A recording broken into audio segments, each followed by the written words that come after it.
A very happy spring Wednesday morning to everybody. So I'm asking for a little bit of help this morning from everyone who comments on my posts. I would like you to make something make sense to me.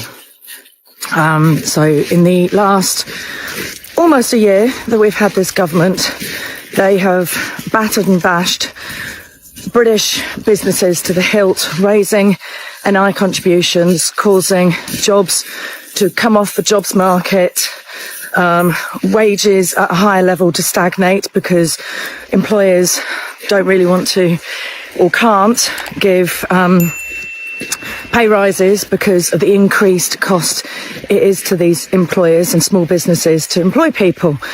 I know this firsthand because I've spoken to people and they've been telling me. I work in recruitment and a lot of them have been telling me this firsthand.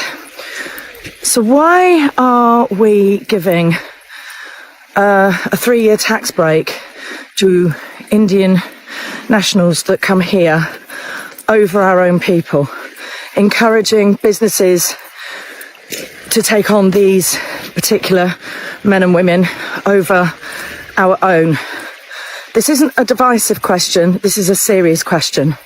And you can call me anything you like. I'm completely used to it now. But I generally want to know the answer and I want to know your thoughts. Please make this make sense to me. Has this brand new trade deal that the UK has agreed with India condemned us to even more inward migration and immigration into the UK? So the UK has just announced, the Labour government has just announced an all singing, all dancing, fancy new free trade agreement between the UK and India. £25 billion worth of trade, allegedly.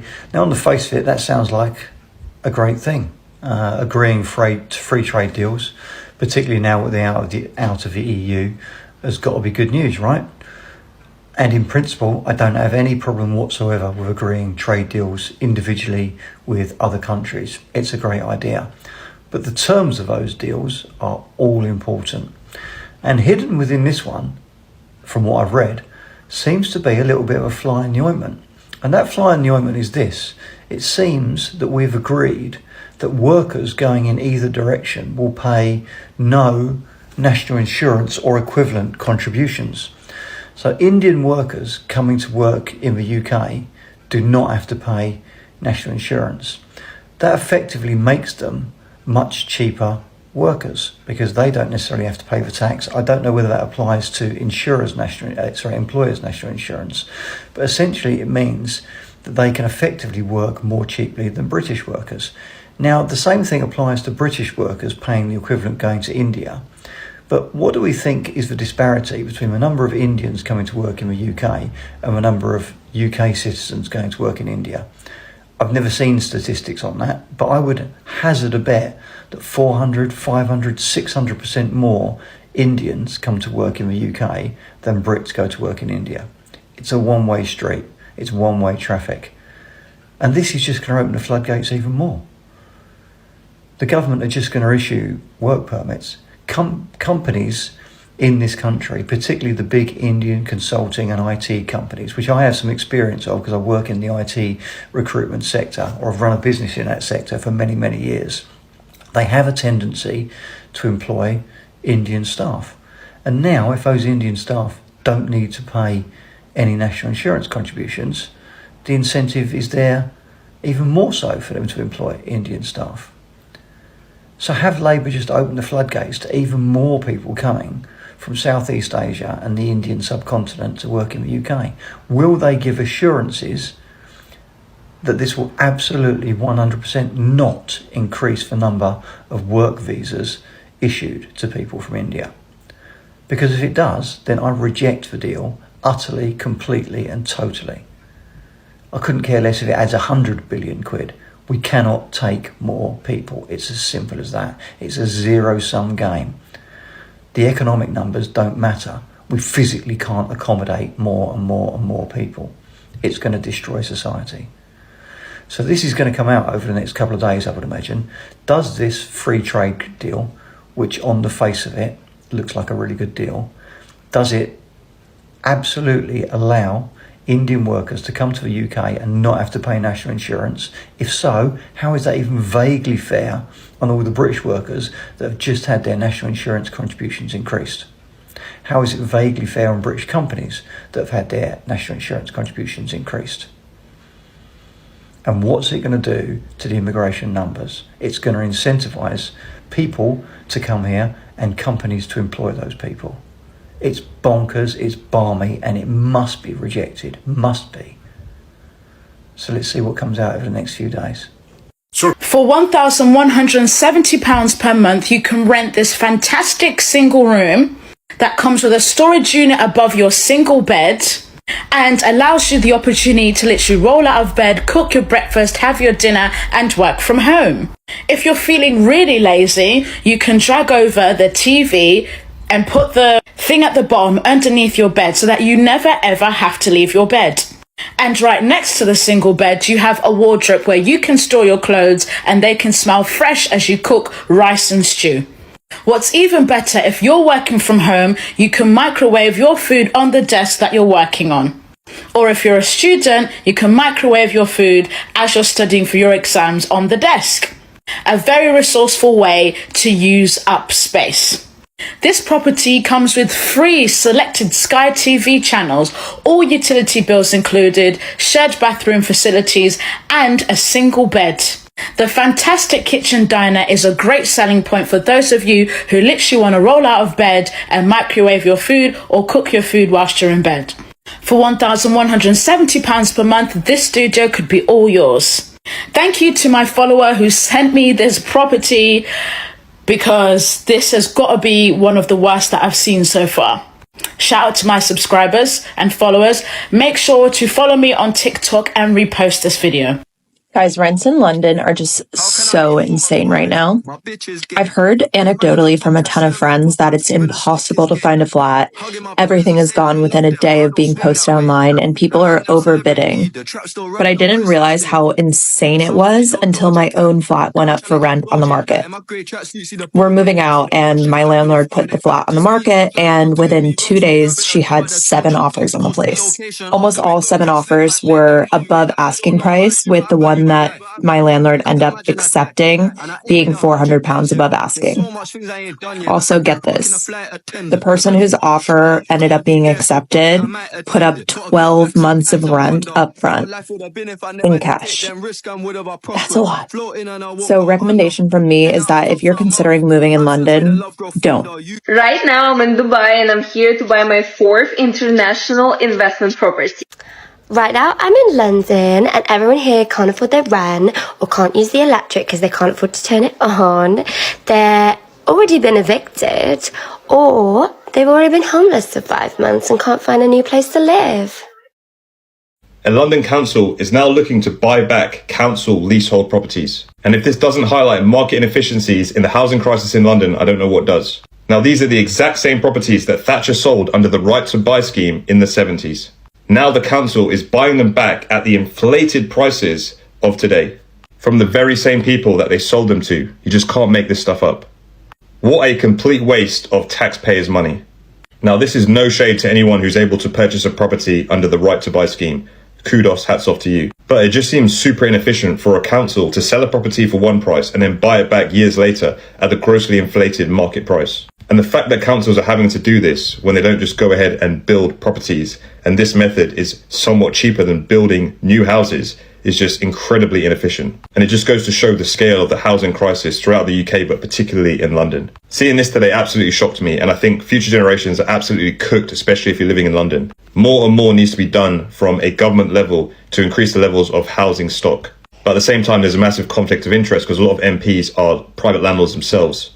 So why would they increase the housing stock when they're making so much money out of the fact that there is a housing shortage in the UK and especially in London? Let me know what you think in the comments below, but I think this just highlights the scale of the issue. I'm looking for a new place to live because I've decided I don't want to pay over £1,000 a month to rent a bedroom in a house share, just in Tooting. Some places want to charge £1,000 to tell me that I can't go in the living room because they're a live-in landlord and they like their own space. It's £1,000 a month, 1,000, if not more, £1,500 some of these places are, and I'm not allowed to work from home. We all work from home now, at least a few days a week. No, because you like your own space, I can't work from home in a bedroom that I'm paying you £1,000 a month to live in. This new room, it's actually the bathtub, and you can sleep in it between the hours of 7 a.m. and 4 p.m. London is horrible, but I have to be here for my job. I'm almost 30, and I'm paying over £1,000 a month to live in someone else's house. Wish me luck. Wages are going up higher than more lies.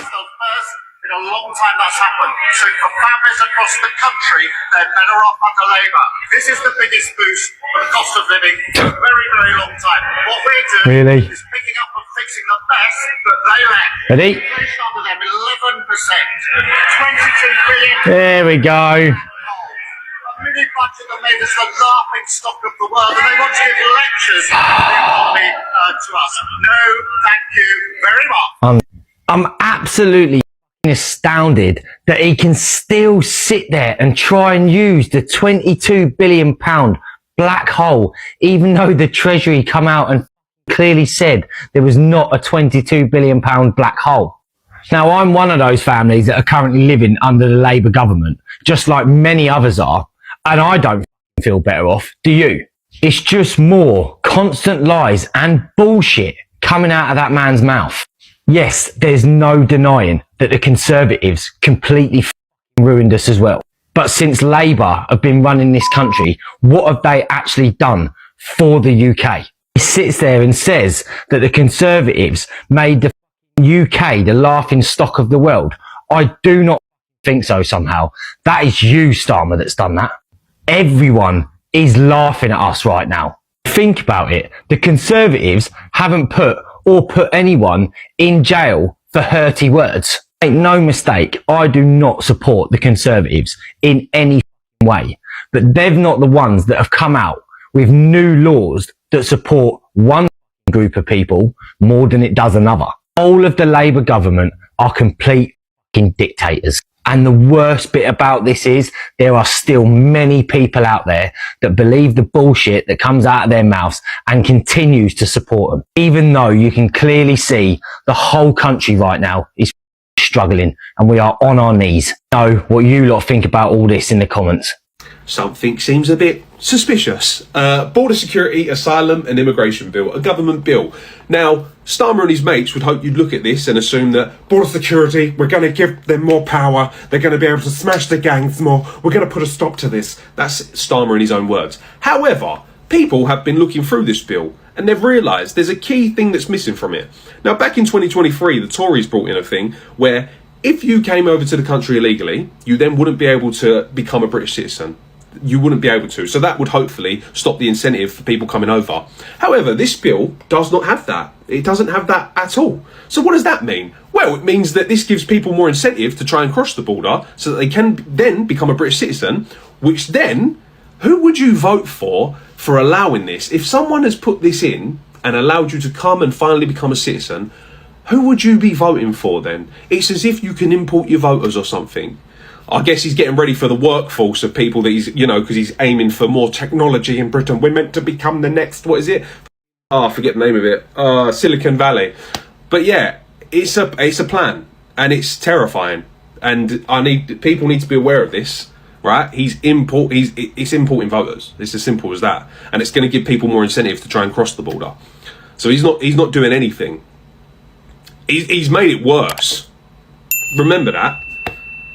What do Paul Clark, Eric Joyce, Sam Gould, Dan Norris, Tom Dewey and Ivor Kaplan all have in common? They weren't just Labour politicians. They were arrested, charged or convicted of vile crimes. And no one in the mainstream media wants to talk about it. You're politically incorrect, common sense commentator. And today, I'm asking a very simple question.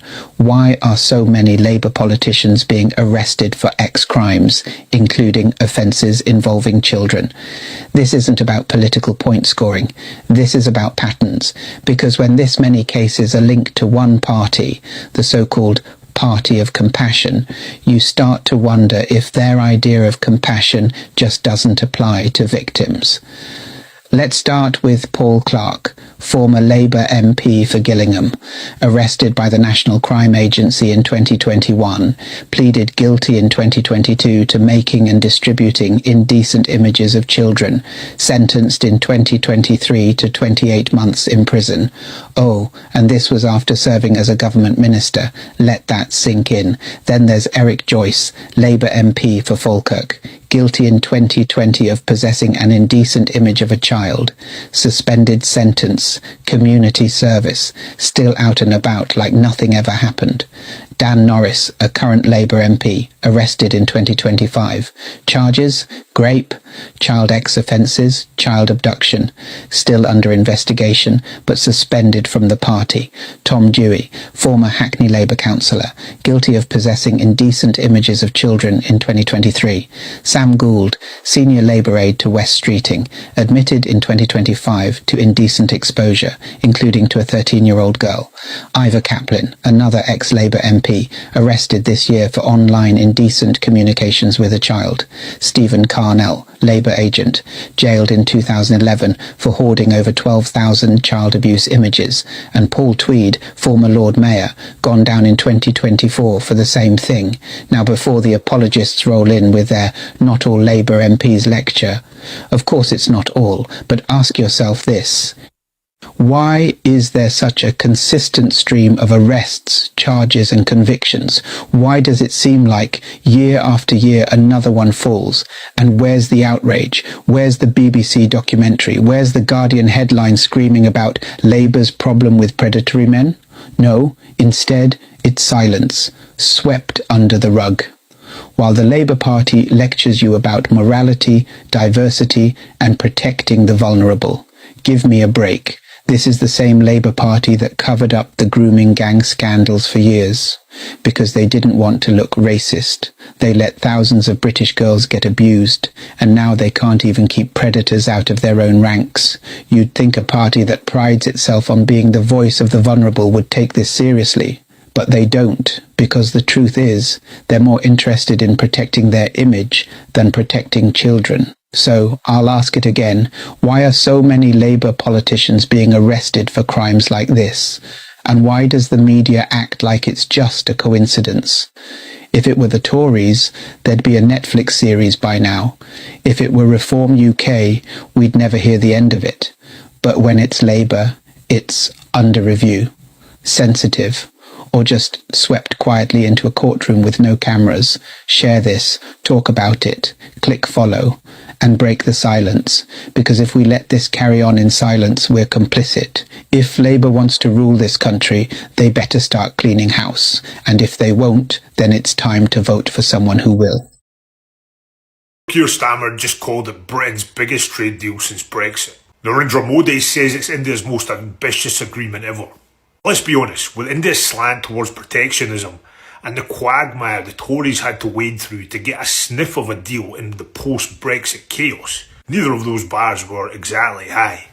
Since leaving the EU in 2020, Britain has signed just a handful of minor trade deals, and India, it's historically one of the most closed economies in the world. So yes, this new deal between the UK and India announced on the 6th of May is significant. Some may even call it a landmark. But let's unpack why, and what's really in it. Firstly, you've got to understand the historical baggage here. British goods once flooded Indian markets during colonial rule. Mahatma Gandhi literally spun yarn by hand to protest British cloth imports. So the symbolism of this deal, India lowering tariffs on UK goods, runs deep. So what's in the deal? Tariffs on 90% of British goods are reduced. India's most open deal ever. Car tariffs dropped from 100% to 10%. Britain cuts duties on Indian clothes, shoes and food. And India has slashed tariffs on whiskey and gin, cut from 150% to 75%. The UK government says it will boost trade by $25.5 billion over 15 years.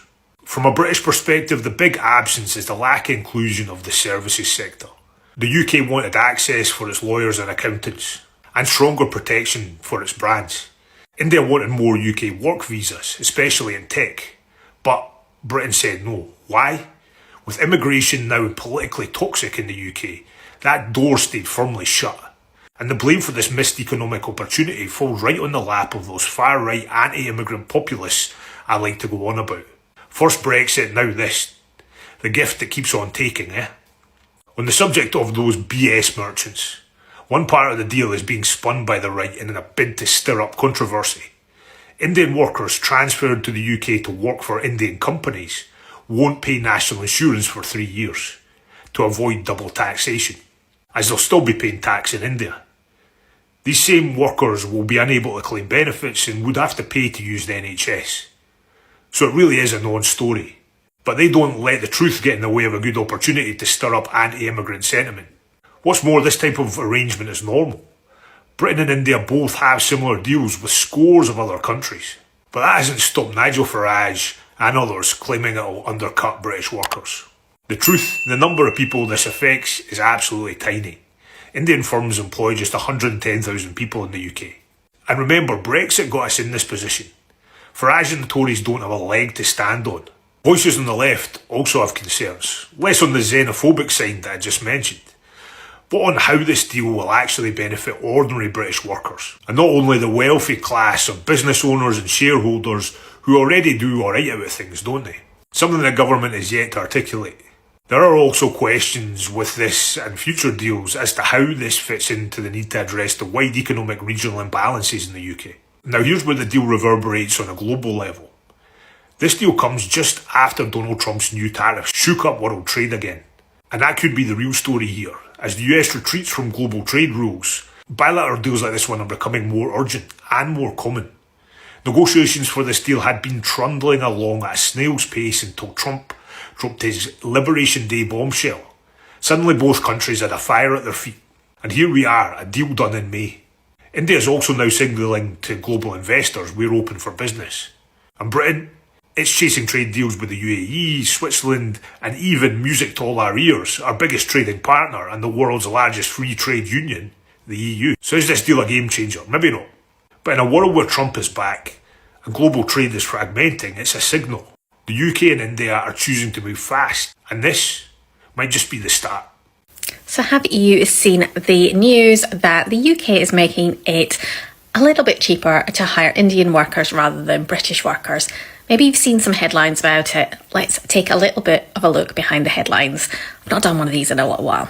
So if you want to learn more about politics, more about what's going on in the world with less bias, then do give me a follow. I'm trying to grow this account right now, so your follow would be really appreciated. Okay, so yesterday there was a huge amount of noise all about a UK-India trade deal that had been agreed. Now, I took a step back from it because I thought there's a lot of noise going on, there's a lot of contrasting thoughts about this. So what's actually happened is that lots of people have been getting really annoyed because this trade deal supposedly makes hiring Indian workers cheaper than hiring British workers. Now, that sounds pretty bad, doesn't it? And especially in a context right now where Labour have just not done well at the local elections. We've got reform on the rise, and a lot of reforms policies is all about immigration and all about stopping that. And looking after British workers. So you can imagine that people who see that headline are like, what are the government doing?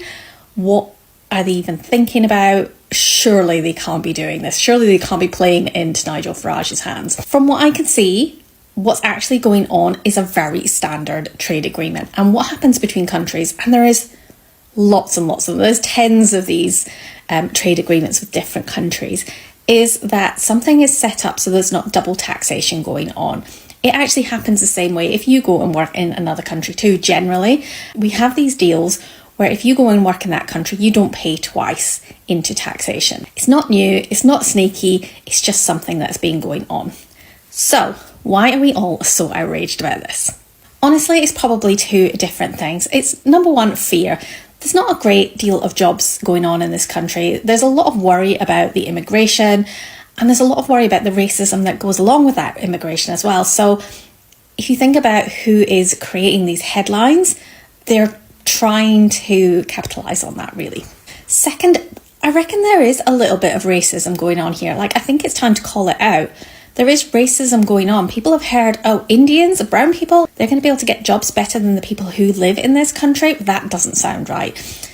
And I think that there is that racism that's being capitalised on, the people who are creating these stories. And we've got to remember that these stories are created for newspapers that really need your money. They need your clicks. They need you to watch the television show. They need you to click on their Twitter links and things like that. That's what they need. So they are going to be pushing these stories. The truth is, behind this headline, economies have to work together, and these are the kind of deals that they make. They're generally quite boring deals, but those kind of things don't generate headlines. Outrage does generate headlines, and that's what you're seeing here. It's a really good idea to, when you do see these headlines, is just think about who's benefiting from me getting angry about this. It's probably the media companies, to be quite honest, or political parties. But the key point is, they said they weren't going to do it. When people look at politicians and say, I can't believe a word you say, there's a hard and fast example of a Labour politicians in a general election that was only some 4 months ago saying they weren't going to do one thing, and then the first time they get the opportunity to break that promise, they break it by lifting national insurance. The most cruel policy that has come in the last 2 to 3 months was the withdrawal of the winter fuel allowance for pensioners, which even Labour's own modelling shows that there'll be 4,000 premature deaths in the pensioner community. Can you imagine bringing a policy forward that you know will kill 4,000 people prematurely? It's a bit like going to a town the size of Cowbridge and saying everyone in this town at the end of this policy will be dead. But they don't have to be dead, because if we keep the policy in place, the winter fuel allowance will carry on and people will be able to keep their homes warm, and they won't have to make the choice between eating and heating. But they brought that in to try and make themselves look tough when they took control in Westminster in July. And they didn't tell anyone in their manifesto they were going to do it. No one expected them to do it, but they wanted to look macho in front of the public, they did. But it's the pensioner community that'll suffer because of it. And national insurance, they spent the whole election campaign talking that they weren't going to raise national insurance, they weren't going to raise income tax, and they weren't going to raise VAT. And now employers are having to pay increased national insurance. Now, maybe people on this podcast, their eyes are glazing over and thinking, what the hell is he talking about, national insurance? Well, here's a typical example I can give you of the impact it would have on people's lives. Our local GP surgery wrote to me yesterday and said that the increase on national insurance will cost them £33,000 in a year. They now have withdrawn a job application that they were looking to fill for a vaccination nurse because they have to pay that extra £33,000 to the national insurance subs.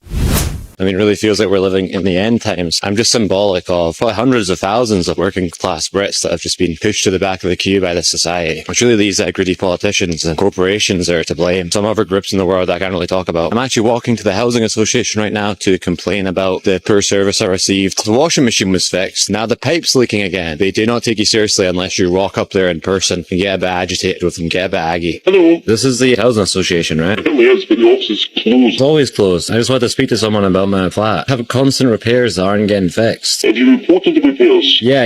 The office is actually closed. Open Tuesdays and Thursdays for 2 hours. Why are you here then? I don't understand. Why is it only open 2 days a week? It's been that since... It's been 5 years now. Fair enough. Alright, well, I guess I'll leave you alone now. I'm homeless in 2 days.